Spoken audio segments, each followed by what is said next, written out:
Welcome to Sinister States.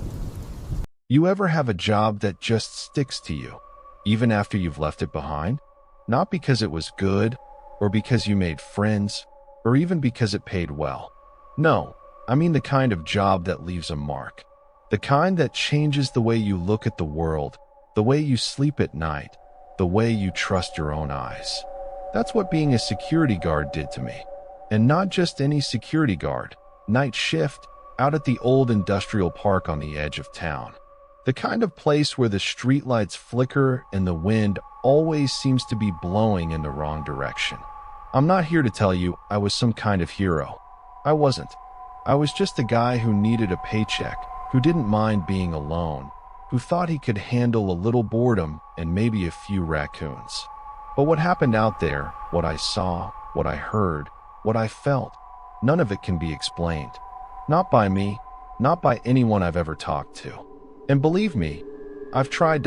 So, if you're the kind of person who likes to sleep with the lights off, maybe don't listen to this one alone. Because I'm about to tell you everything. No holding back.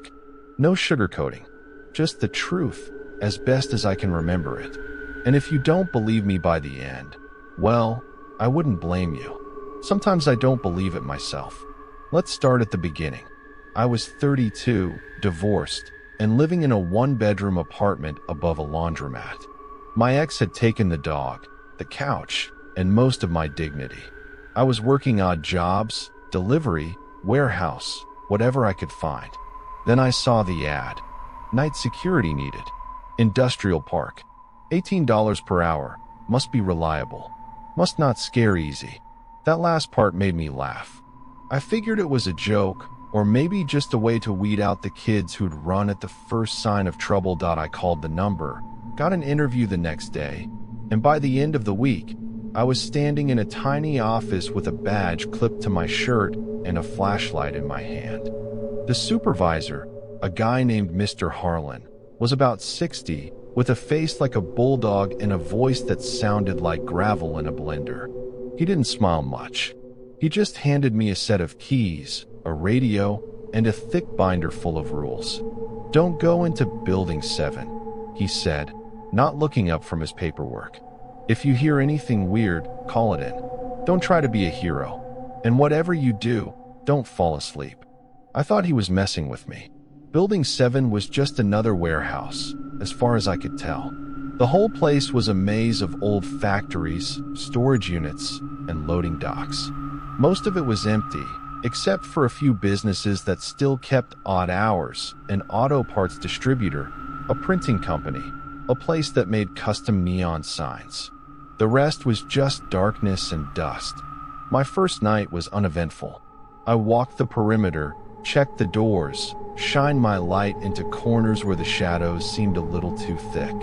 I listened to the hum of the fluorescent lights, the distant rumble of trucks on the highway, the occasional screech of a bat overhead.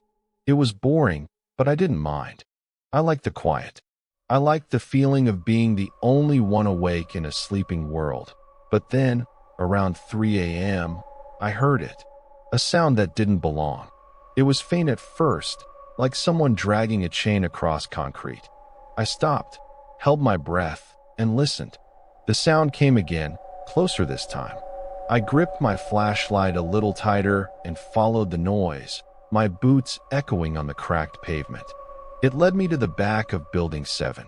The door was locked, just like it was supposed to be, but the sound was coming from inside. I pressed my ear to the metal and heard something moving, slow, heavy, deliberate. I thought about calling it in, but I didn't want to look like an idiot on my first night. So I just stood there, heart pounding, until the noise stopped. When I finally walked away, I told myself it was just the building settling, or maybe a rat. But I didn't really believe it. The next night, the same thing happened. Same time, same place, same dragging sound. This time, I called it in. Harlan's voice crackled over the radio, low and annoyed. "Stay out of Building 7. That's an order." I wanted to ask why, but something in his tone told me not to push it. So I finished my rounds and tried to forget about it. But the sound kept coming, night after night. always at 3 a.m., always from Building 7. After a week, I started to notice other things. Lights flickering in windows that were supposed to be empty. Shadows moving where there shouldn't have been any. Once, I found a set of muddy footprints leading from the loading dock to the edge of the woods. But when I followed them, they just stopped. No sign of anyone, no sign of anything. I started to get jumpy. Every creak, every gust of wind, every distant siren made me flinch. I stopped sleeping during the day. I stopped answering my friends' texts. I just went to work, did my rounds, and tried not to think about what was happening. Then, one night, I saw her. It was just after midnight.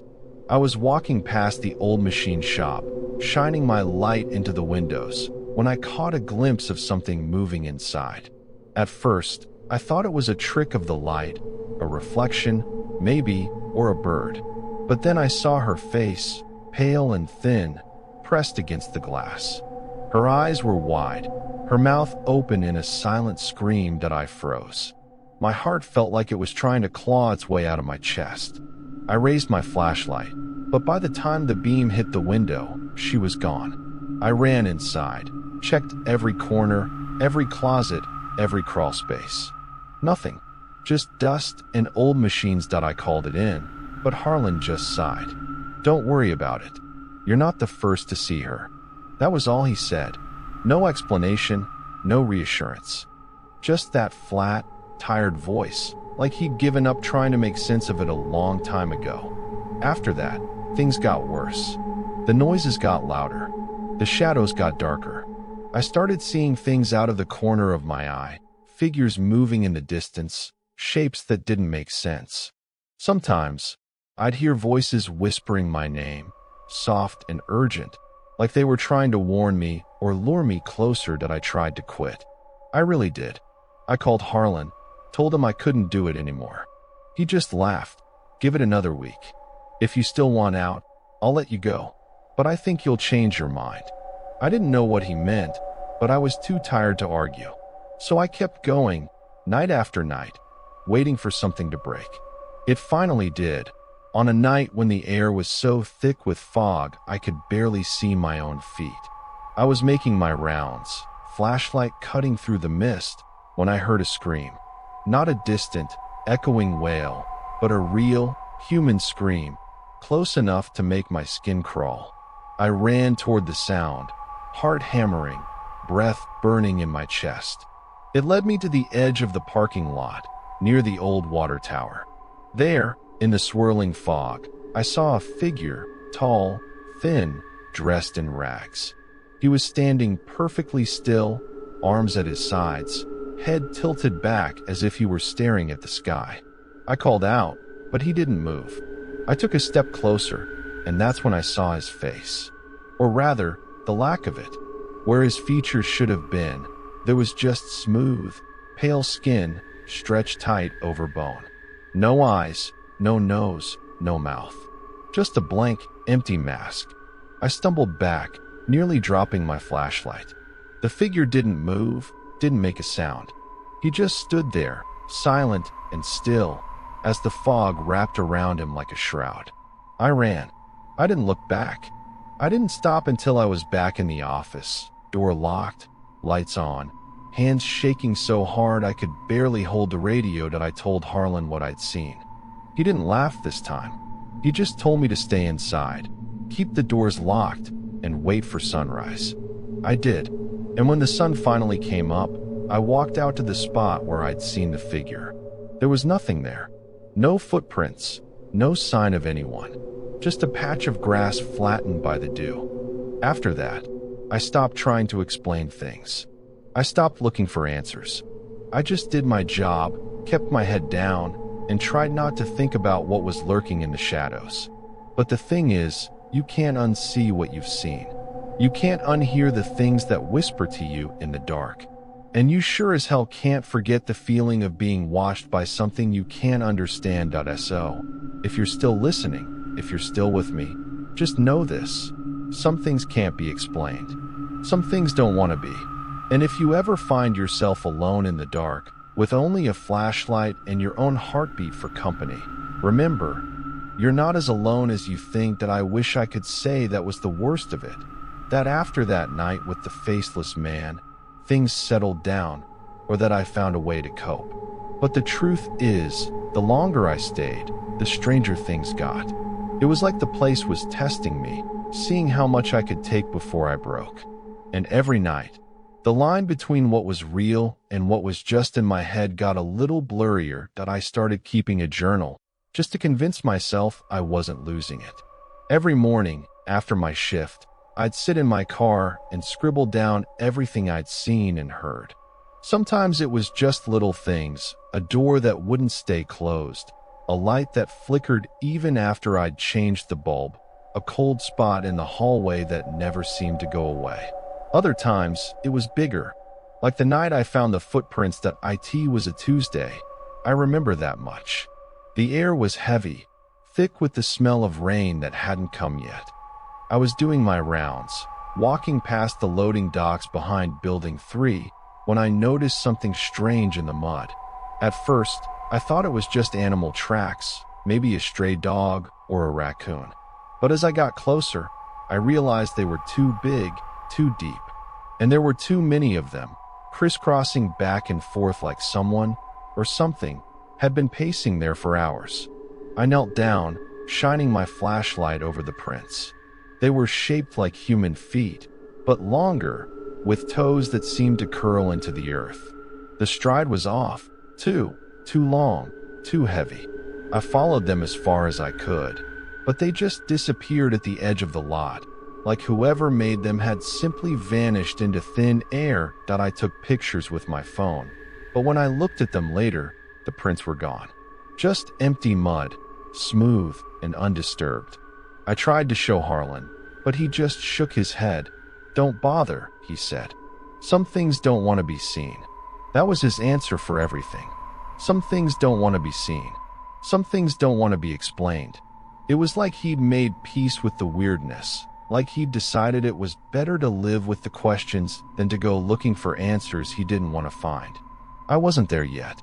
I still wanted to know. I still wanted to believe there was a reason for all of it, that if I just paid close enough attention, I'd find the thread that tied it all together. That's when I started hearing the music. It was always faint, always just at the edge of hearing. Sometimes it was a piano, playing a slow, sad tune that made my chest ache. Other times, it was a woman's voice, singing in a language I didn't recognize. The first time I heard it, I thought it was coming from one of the businesses, maybe someone working late, trying to pass the time. But when I followed the sound, it always led me to the same place. The old boiler room beneath Building 5. That the door was always locked, the key long since lost. But the music seeped out through the cracks, curling around my ankles, tugging at me like invisible hands. I'd stand there for minutes at a time, just listening, feeling the hair on my arms stand up.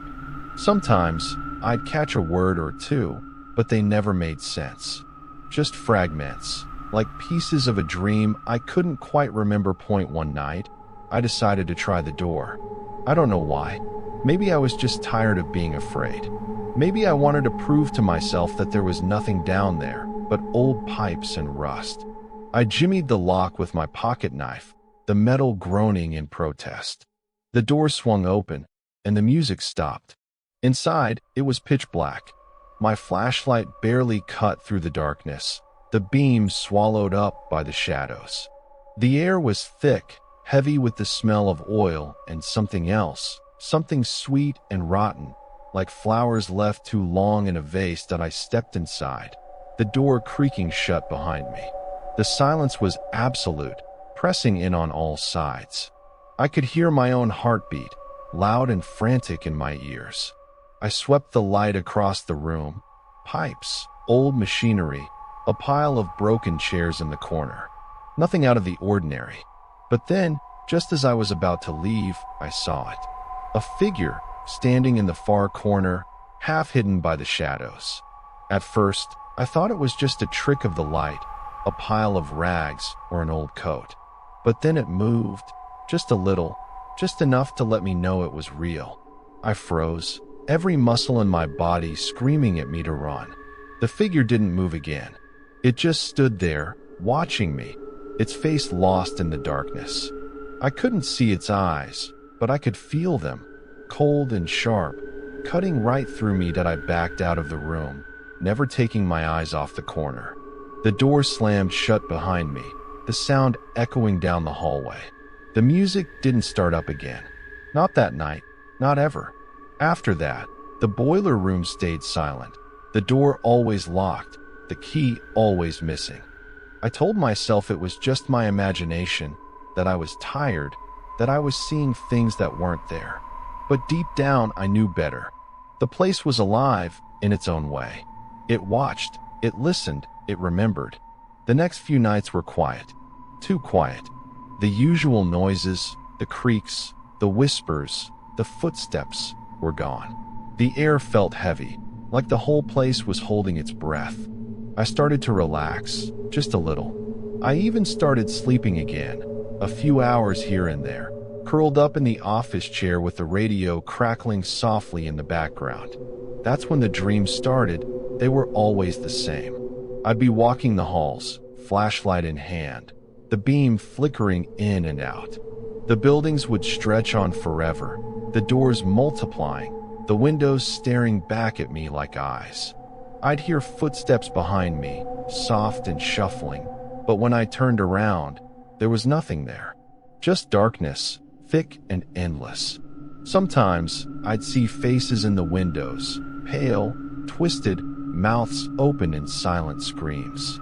Other times, I'd find myself standing in front of Building 7, the door wide open, a cold wind blowing out from the darkness inside. I'd step through, and the world would tilt, the floor dropping out from under me, the walls closing in until I couldn't breathe. I'd wake up gasping, heart racing, sweat soaking through my shirt. The office would be silent, the only sound the hum of the vending machine in the corner. But the feeling would linger, heavy and cold, like a hand pressed against the back of my neck. That I started dreading the nights, counting down the hours until sunrise. I tried to quit again, but Harlan just shook his head. "You're part of it now," he said. "You can't leave. Not until it's done with you." I didn't know what he meant, and I didn't want to ask. I just kept showing up, night after night, waiting for the next thing to go wrong. It didn't take long. It was a Thursday, just after 2 a.m. I was making my rounds, walking past the old storage sheds at the far end of the lot. The air was cold, the sky clear and full of stars. I was thinking about nothing in particular, just putting one foot in front of the other, when I heard a voice. It was soft, almost a whisper, but it cut through the silence like a knife. "Help me." I stopped, every instinct screaming at me to run. But the voice came again, a little louder this time. "Please, help me." It was coming from inside one of the sheds. The door was padlocked, the windows covered in grime. I shined my light through the glass, but all I could see was darkness. I called it in, but Harlan didn't answer.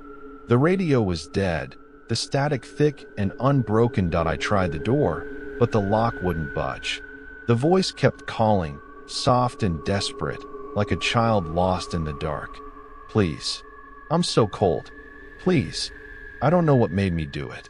Maybe it was the way the voice sounded, so real, so human. Maybe it was just curiosity, or maybe I was already too far gone to care. I grabbed a crowbar from the back of the truck and pried the lock open, the metal snapping with a sharp, angry crack. The door swung open, and the cold hit me like a wave. Inside, the air was freezing, my breath turning to mist in front of my face. The shed was empty, except for a single chair in the center of the room. On the chair was a bundle of blankets, small and still. I stepped closer, heart pounding, hands shaking. I reached out, pulled back the blankets, and found nothing. Just empty cloth, cold and damp. The voice was gone. The air was silent. I backed out of the shed, locking the door behind me. I stood there for a long time, just listening, waiting for the voice to come back. But it never did. After that, I stopped trying to make sense of things. I stopped looking for explanations. I just did my job, kept my head down, and tried not to think about what was waiting for me in the dark. But the thing is, the dark doesn't care if you're ready. It doesn't care if you believe. It just keeps coming, night after night, swallowing up everything in its path. And some nights, if you listen closely, you can still hear the music, faint and distant, drifting through the halls like a memory you can't quite forget. There's a point, I think, when fear stops being sharp and starts to feel like background noise. It's not that you stop being scared, you just get used to it. The way you get used to the hum of a refrigerator or the distant sound of traffic outside your window. It becomes part of the job, part of the air you breathe. That's how it was for me, after a while. I'd walk the halls, check the locks, shine my light into the corners, and all the while, that low, steady thrum of dread would just sit there in my chest, pulsing in time with my heartbeat. But every so often, something would happen to remind me that the fear was real, that it wasn't just in my head. Like the night I found the handprints that it was late, maybe 3, maybe 4 in the morning.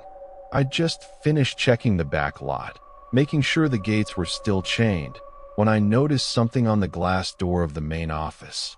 At first, I thought it was just condensation, the kind that forms on cold nights. But as I got closer, I saw the prints, dozens of them, smeared across the glass in long, looping arcs. They were small, too small to be an adult's, and they covered the door from top to bottom, as if a crowd of children had pressed their hands against the glass, trying to get in. I stood there for a long time, just staring. The prints were fresh, the moisture still beading on the surface. I looked around, shining my light across the lot, but there was no one there. No footprints in the gravel, no sign of anyone at all. That I wiped the glass clean, my hands shaking, and tried to convince myself it was just a prank. Maybe some kids had snuck in. Maybe they'd found a way past the fence. But deep down, I knew better. The prints were too perfect, too deliberate. And there were too many of them, more than any group of kids could make in a single night. I started seeing them everywhere after that. On the windows of the break room, on the mirrors in the bathrooms, even on the inside of my car windshield. Always the same, small, perfect handprints, pressed into the glass like a warning that I tried to ignore them, tried to focus on the things I could control. I checked the locks, made my rounds, kept my journal. But the prints kept coming, night after night, until I started to feel like I was being watched, like something was following me from room to room, leaving its mark wherever I went. I started sleeping with the lights on, the radio turned up loud enough to drown out the silence. But the dreams kept coming, darker and more vivid than before. I'd see the handprints in my sleep, smeared across the walls, the ceiling, even my own skin.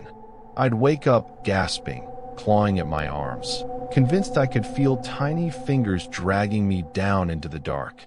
I tried to talk to Harlan about it, but he just shrugged. "They're not after you," he said. "Not really. They just want to be remembered." I didn't know what that meant, and I didn't want to ask. I just kept showing up, night after night, waiting for the next thing to go wrong. It didn't take long. One night, I was walking past Building 2, the old warehouse that hadn't been used in years. The windows were boarded up, the doors chained shut, but as I passed by, I heard something moving inside. It was faint at first, just a soft shuffling, like someone dragging their feet across the floor. I stopped, pressed my ear to the door, and listened. The sound grew louder, more frantic, until it was pounding against the wood, rattling the chains. I stepped back, heart racing, and watched as the boards on the windows began to shake, dust falling in thin streams to the ground. I called it in, but the radio was dead, just static, thick and unbroken. I thought about running, about getting in my car and driving away, but something kept me rooted to the spot, some stubborn part of me that refused to back down. The pounding stopped as suddenly as it had started. The air was silent, heavy with the smell of dust and old wood. I waited, counting the seconds, until I was sure it was over. Then I turned and walked away, my hands shaking so hard I could barely hold the flashlight. When I came back the next night, the boards were gone. The windows were bare, the glass clean and unbroken. I checked the doors, but the chains were still there, the locks still tight.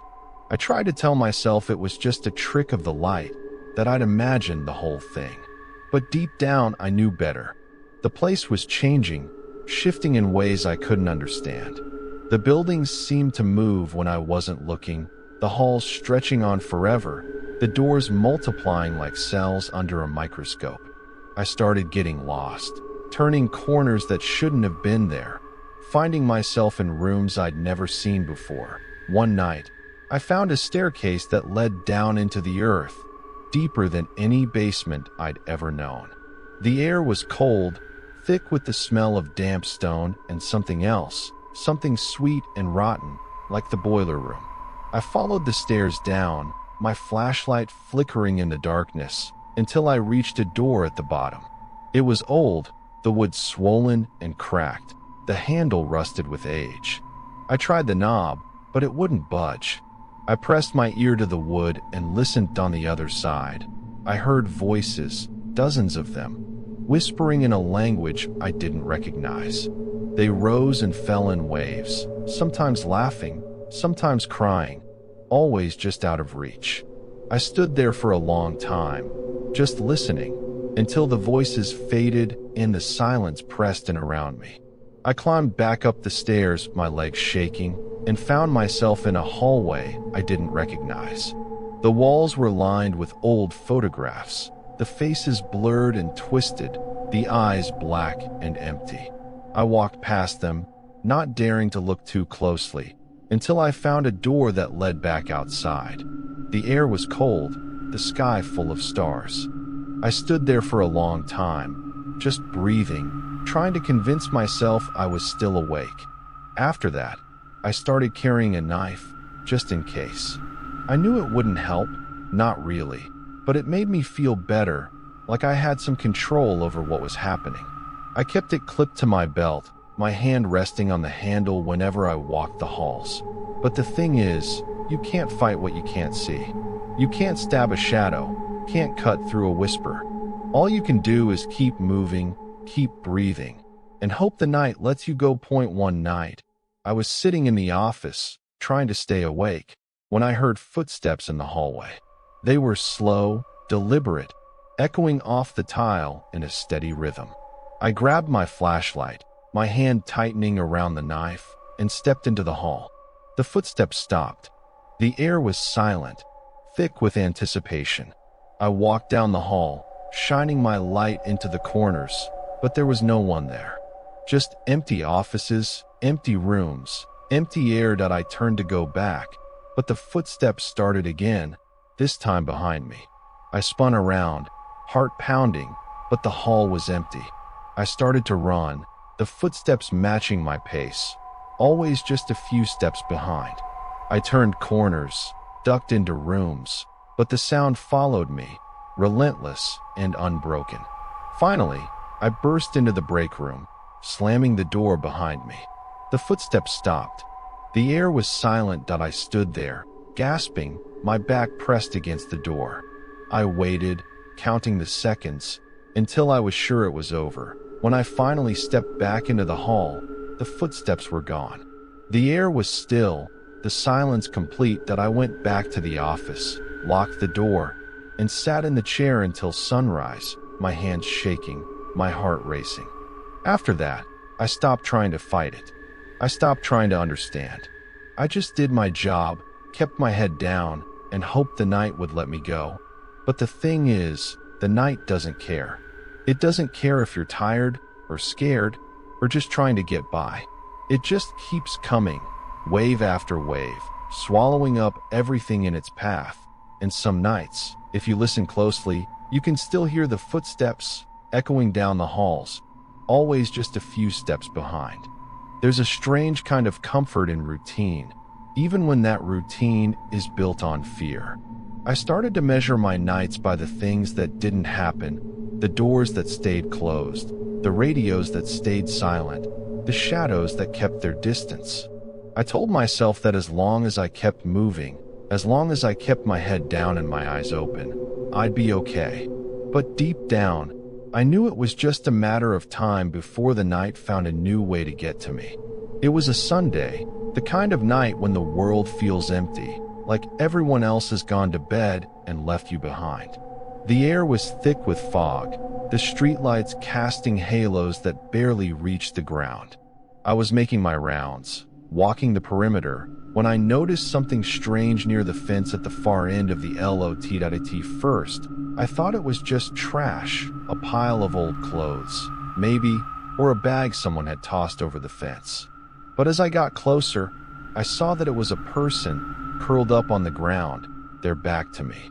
They were shivering, their breath coming in short, ragged gasps that I called out, but they didn't answer. I knelt down, reaching out to touch their shoulder, and they flinched away, curling tighter into themselves. "It's okay," I said, trying to keep my voice steady. "I'm not going to hurt you." Slowly, they turned to face me. It was a woman, her face pale and streaked with dirt, her eyes wide and wild. She looked at me like she was seeing a ghost. "Please," she whispered, "don't let them find me." I glanced over my shoulder, half expecting to see someone or something lurking in the fog. But the lot was empty, the only sound the distant hum of the highway. "Who?" I asked, but she just shook her head, tears streaming down her cheeks that I helped her to her feet, draping my jacket over her shoulders. She was cold, her skin clammy and damp. I led her back to the office, locking the door behind us. She sat in the chair, knees pulled up to her chest, eyes darting around the room like a trapped animal. I made her a cup of coffee, handed her a blanket, and waited for her to calm down. After a while, she started to talk. Her name was Emily. She'd been living on the streets for months, moving from place to place, never staying anywhere too long. She told me about the things she'd seen, the shadows that moved on their own, the voices that whispered in the dark, the feeling of being watched, always watched.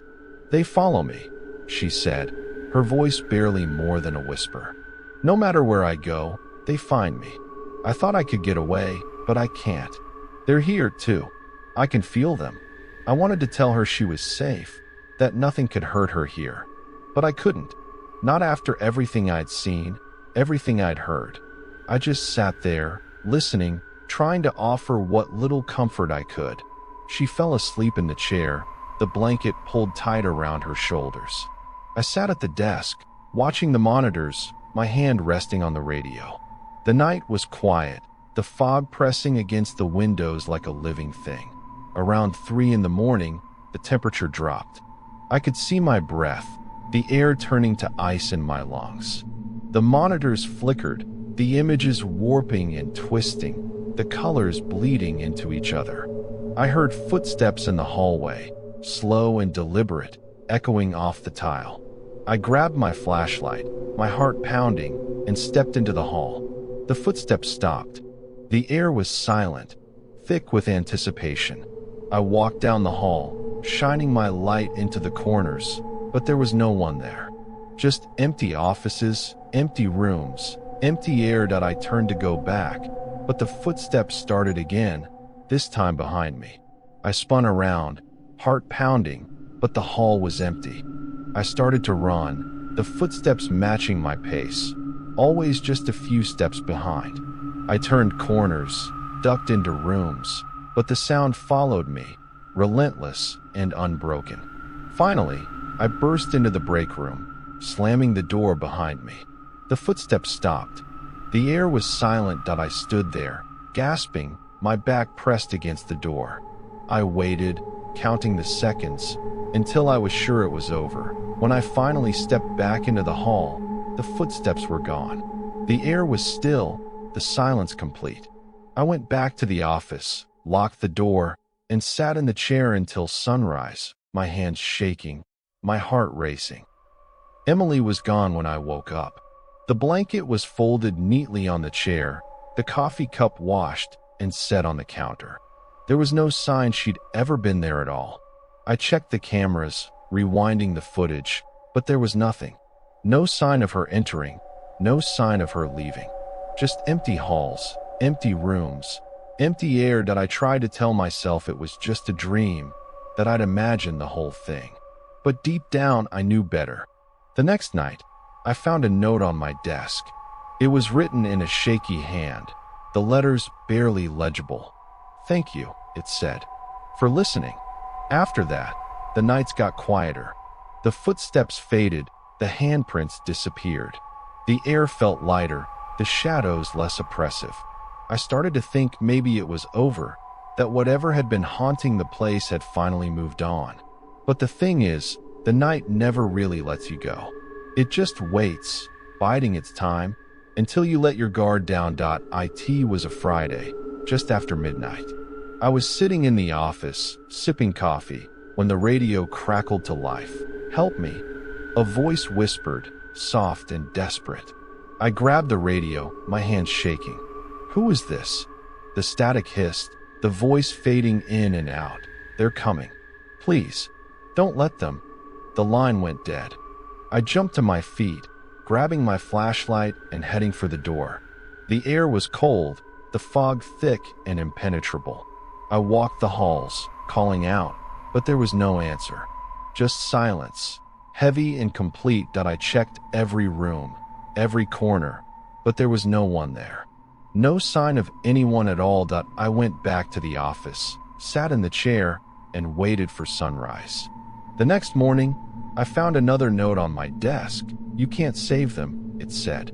"Not from this." I started to wonder if I was losing my mind, if the nights had finally gotten to me. I tried to quit, but Harlan just shook his head. "You're part of it now," he said. "You can't leave. Not until it's done with you." I didn't know what he meant, and I didn't want to ask. I just kept showing up, night after night, waiting for the next thing to go wrong. But the thing is, the night doesn't care. It doesn't care if you're tired, or scared, or just trying to get by. It just keeps coming, wave after wave, swallowing up everything in its path. And some nights, if you listen closely, you can still hear the voices, whispering in the dark, always just out of reach. I wish I could say I found a way out, that I figured out the rules of the place and beat the darkness at its own game. But the truth is, the longer I stayed, the more I realized there were no rules, at least none that made sense to anyone still living. The night shift at the industrial park wasn't a puzzle to be solved. It was a story that kept writing itself, and I was just another character, turning pages I couldn't see. The days started to blur together. I'd wake up in the late afternoon, the sun already sinking behind the buildings, and wonder if I'd really slept at all. My dreams were full of empty hallways and locked doors, of voices calling my name from the other side of the glass. Sometimes I'd see Emily, standing at the edge of the lot, her eyes wide and pleading. Other times, it was the faceless man, his blank mask staring at me from the shadows. I stopped talking to my friends. I stopped answering my phone. The world outside the park felt distant, unreal, like a memory I couldn't quite hold on to. My life shrank down to the size of a flashlight beam, a circle of light in a sea of darkness. One night, I found myself standing in front of Building 7 again. I hadn't meant to go there. My feet just carried me, like they had a mind of their own. The door was still locked, the paint peeling in long, curling strips. I pressed my hand against the metal, feeling the cold seep into my skin. For a moment, I thought I heard something moving inside, a slow, dragging sound, like chains on concrete. I stepped back, heart pounding, and told myself to walk away. But I couldn't. Not this time. I took out my keys, hands shaking, and tried each one in the lock. None of them fit. I tried the crowbar, wedging it into the gap between the door and the frame, but the metal wouldn't budge. It was like the building was holding its breath, waiting for me to make the next move. I stood there for a long time, just listening. The air was thick, heavy with the smell of rust and old secrets. I thought about all the things I'd seen, all the things I'd tried to forget. I thought about Harlan, about Emily, about the handprints and the footsteps and the voices in the dark. And then, for the first time, I spoke to the building. "What do you want from me?" I whispered, my voice barely more than a breath. The silence pressed in, deep and absolute. For a moment, I thought I heard laughter, soft, distant, echoing through the walls. Then the air shifted, and the door creaked open, just a crack. I hesitated, every instinct screaming at me to run. But I stepped forward, pushing the door open with the edge of my boot. Inside, the darkness was complete. My flashlight barely cut through it, the beam swallowed up by the shadows. The air was cold, colder than anything I'd ever felt, and I could see my breath hanging in the air like smoke. I walked down the hallway, the floor creaking under my feet. The walls were lined with old photographs, the faces blurred and twisted, the eyes black and empty. I tried not to look at them, tried to keep my focus on the path ahead. At the end of the hall, I found a door. It was old, the wood swollen and cracked, the handle rusted with age. I reached out, my hand trembling, and turned the knob. The room beyond was empty, except for a single chair in the center. On the chair was a bundle of blankets, small and still. I stepped closer, heart pounding, hands shaking. I reached out, pulled back the blankets, and found nothing. Just empty cloth, cold and damp. The air shifted, and I heard a voice behind me. "You can't save them," it whispered, soft and sad. I spun around, but the room was empty. The door was closed, the hallway beyond swallowed by darkness. I sat in the chair, the blankets heavy in my lap. I closed my eyes, listening to the silence, and for a moment, I felt something like peace. Not because I understood, not because I'd found answers, but because I'd finally stopped running. I don't know how long I sat there. Time didn't seem to matter anymore. Eventually, I stood up, folded the blankets, and set them back on the chair. When I opened the door, the hallway was gone. In its place was the parking lot, the sky just starting to lighten at the edges. I stepped outside, the cold air biting at my skin, and walked back to the office. Harlan was waiting for me, his face drawn and tired. "You made it," he said, his voice rough. I nodded, too tired to speak. He handed me an envelope, thick with cash. "You can go if you want. You've done your time." I looked at the envelope, then at Harlan. "What happens if I stay?" He shrugged. "The night keeps going. The story keeps writing itself. Maybe you find peace. Maybe you don't."